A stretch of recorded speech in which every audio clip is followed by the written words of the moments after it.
Così cominciai a cucire raso, seta, tulle e merletti, che avrebbero avvolto quella deliziosa creatura.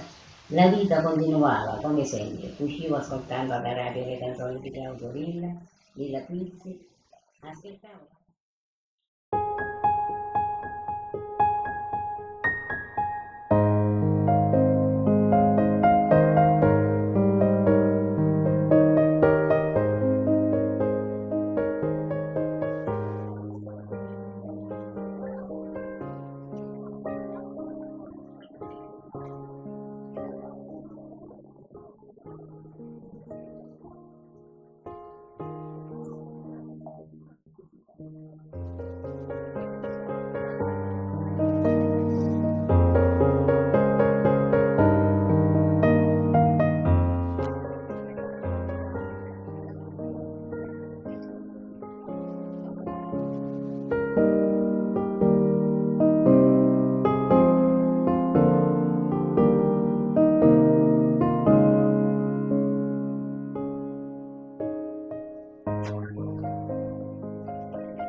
Il marito di Gabriella non è giovanissimo, però è ricco, è facoltoso.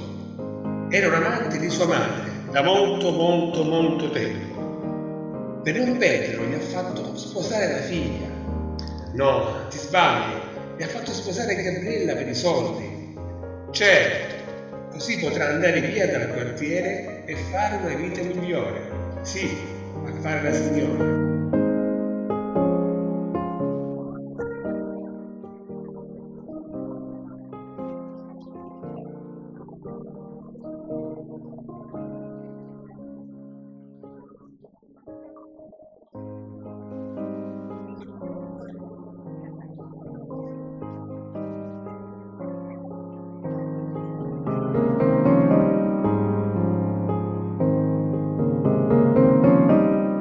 Anche adesso, che ho 76 anni, Certe notti, quando non riesco a prendere sonno, penso ai miei familiari morti ed al passato. Mi chiedo dove sia andata a finire la vedova Allegra, se sua figlia Gabriella è stata mai felice, ma soprattutto mi chiedo dove è andato a finire il mio quartiere sempre vivo, con la sua gente, i sogni, le speranze e tutto quel mondo che non esiste più.